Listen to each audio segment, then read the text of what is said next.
This gospel appears on a regular basis, and it's kind of a mismanners kind of gospel.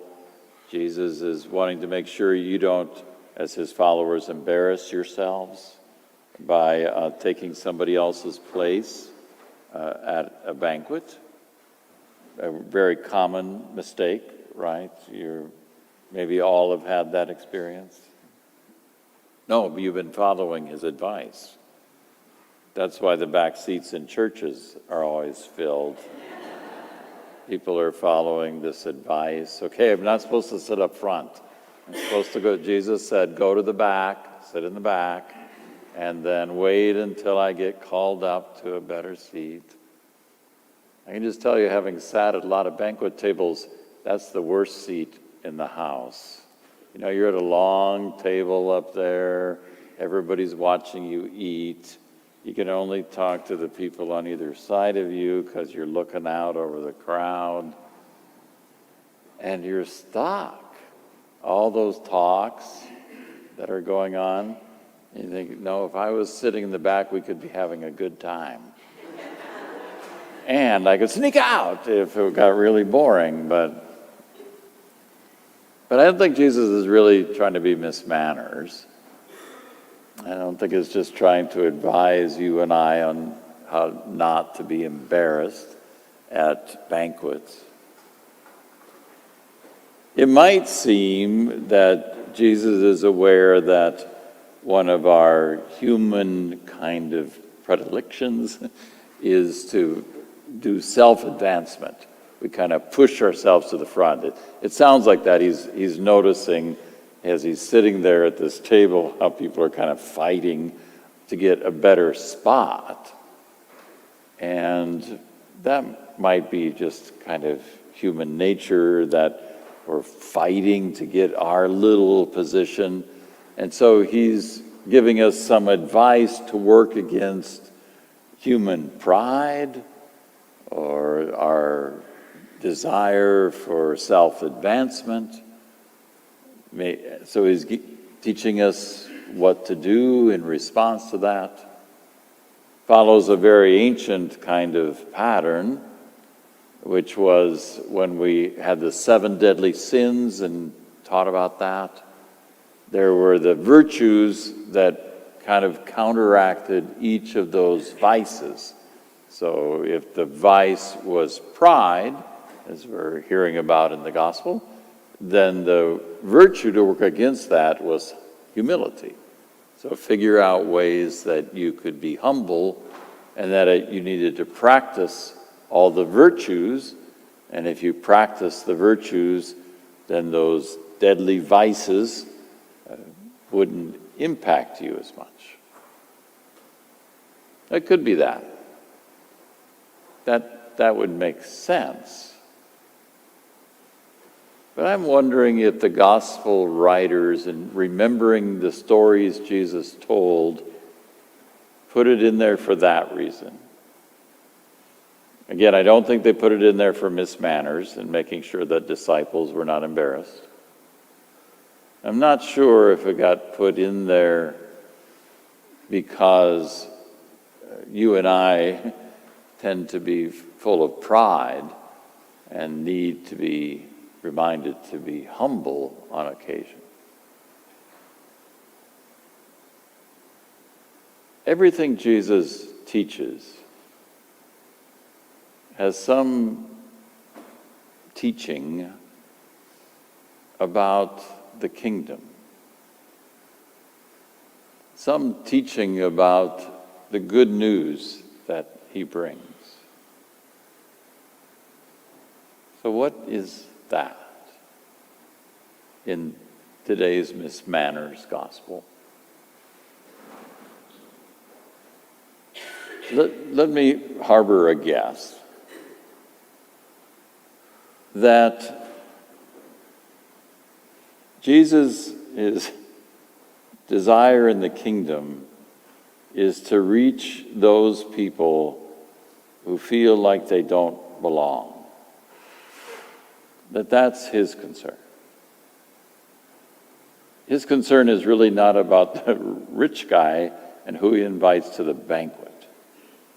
His concern is about the poor, the blind, the crippled, the lame, the people who don't normally feel like they fit in. That's who Jesus is concerned about. So he might be talking to the rich, to you and me, rich in the kingdom, and that it is for us to make sure that those people who feel like they don't belong, belong. That we make sure that they're the ones we invite to the banquet, to this Eucharistic banquet, to be a part of us as church. That they belong here.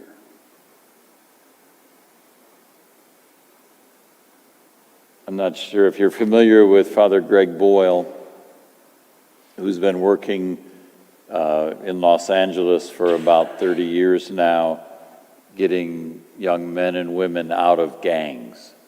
And he started this Homeboy Industries, where he hires gang members. He's written 3 books that talk about 3 different kinds of power. Each book talks about a different kind of power that is necessary to get the gang member out of the gang. And the first book was about radical relationships, that you needed to befriend the gang member, that they had to know that they were friends. They were on equal relationship with you. The second book was about radical compassion, that your care for them had to be honest, real, that you truly loved them as they are. And this last one that was recently published is about language and about using the right radical words to make sure that they know they belong, that they know who they are as children of God.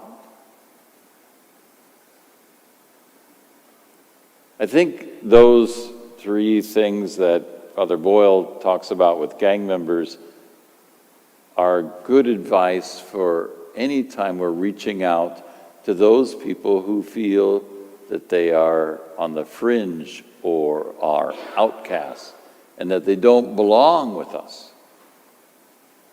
They do belong. They need us to have a radical relationship with them. And it feels radical on our part because it's not somebody we normally have in our life. And so we have to choose to be in a relationship with somebody who is not like us. But we choose that. We enter into a radical friendship with them. And that we have radical compassion for them. That we truly love them as they are. No expectations. You are loved and you belong. If there's going to be change in their life, that will come later. That's not there at the beginning. You don't have to perform a certain way, talk a certain way, act a certain way, look a certain way before you can belong. You belong. And last of all, that we speak to them as to who they truly are, that they are children of God, and that our words don't say that they are less than that.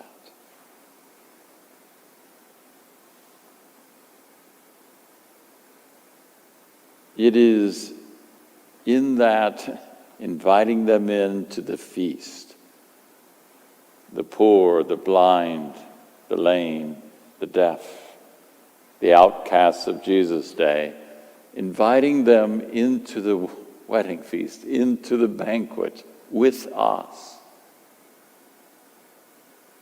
that they can begin to see themselves differently as God intends them to be.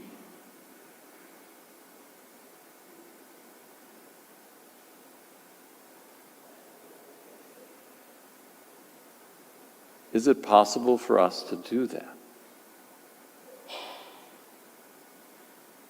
If we know we are loved, if we know who we are, then it's possible. A lot of times I think Christians don't believe what Jesus tells them. And because we don't believe what Jesus told us, we can't love anybody else. Because we don't think we are lovable, that we have been radically loved by Jesus into being something more than we thought we were. If we don't believe it, we can't do it to anybody else and be it for anybody else. So it starts with us truly believing the good news.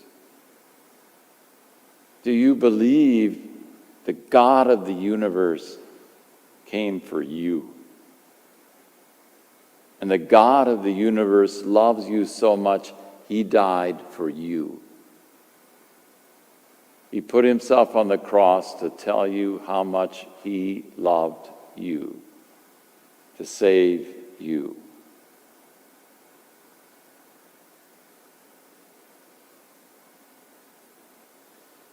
If you believe that,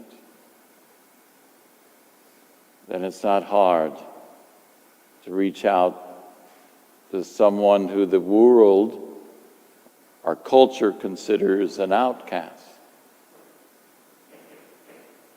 and bringing them in and letting them know they too are a child of God. They too are loved.